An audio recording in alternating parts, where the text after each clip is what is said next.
Saint James of Nisibis, Bishop and Confessor, January 13th. A revered 4th century bishop and ascetic defends his city from a Persian siege through prayer and champions Orthodox doctrine at the First Ecumenical Council. A heads up in the spirit of transparency. Please be advised that this content may include ascetic extremes. Saint James of Nisibis, Bishop and Confessor, is commemorated by the Church on January 13th. He lived in the 4th century, a pivotal era when the nascent Christian Church faced both external pressures from empires and internal challenges to its foundational doctrines. A native of Nisibis in Mesopotamia, a region corresponding to modern Nusaybin, Turkey, Saint James became widely recognized for his profound holiness, the miracles attributed to his prayers, and his unwavering defense of Orthodox doctrine, particularly at the First Ecumenical Council. Before his calling to the episcopacy, Saint James embraced a life of rigorous asceticism. He chose to withdraw from the world, seeking solitude in the mountains near Nisibis. There, he lived as a hermit, dedicating himself entirely to prayer and spiritual discipline. His life in the wilderness was marked by extreme simplicity and endurance.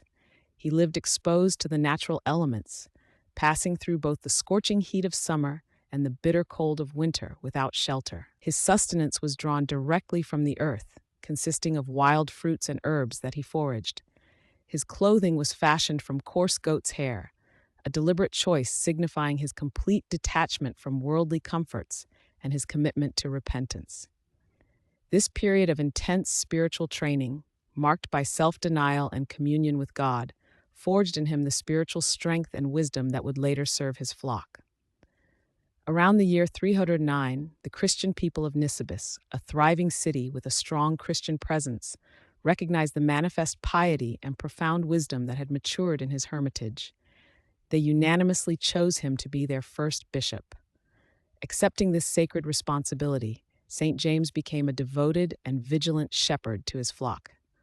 Under his guidance, the renowned theological school of Nisibis was established, which would become a vital center for Christian education and spiritual formation in the East. It was during his episcopacy that he took under his spiritual wing a young man named Ephraim, who would later be known as Saint Ephraim the Syrian, a luminous figure and hymnographer of the Syriac Church.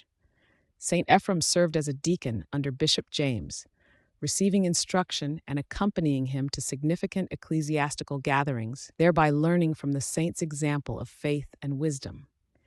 In 325, Saint James journeyed to the First Ecumenical Council, which was convened in Nicaea by the Emperor Constantine the Great. The council's primary purpose was to address the escalating Arian heresy, a teaching that fundamentally challenged the full divinity of Jesus Christ by asserting that the Son was a created being. Saint James stood as a prominent and staunch defender of the Orthodox faith against this theological innovation. Alongside other holy bishops, such as Saint Nicholas of Myra and Saint Spiridon of Trimithis, he passionately articulated and upheld the apostolic teaching that the Son is of one essence, homoousios, with the Father, sharing fully in the divine nature. His theological clarity, rooted in his ascetic experience and deep understanding of Scripture, combined with the evident grace of his life, were instrumental in the Council's formal condemnation of Arianism. His steadfast witness in Nicaea preserved the truth of Christ's divinity for future generations. The most celebrated event of St. James's life occurred in 338, when the powerful Persian king Shapur II launched a formidable siege against Nisibis. The Persian forces, vast in number and equipped for war, surrounded the city, posing an existential threat to its inhabitants and its Christian community. In this moment of dire peril, St. James ascended to the city walls. From this elevated position, he offered fervent prayers to God, imploring divine intervention for the deliverance of his city and its people. The 5th century historian Theodoret of Cyrus records the miraculous response to the saint's supplication. God sent a vast swarm of gnats and flies against the Persian army. These countless insects descended upon the enemy, afflicting their horses, their formidable war elephants, and their soldiers, creating widespread chaos, irritation, and confusion throughout the enemy camp.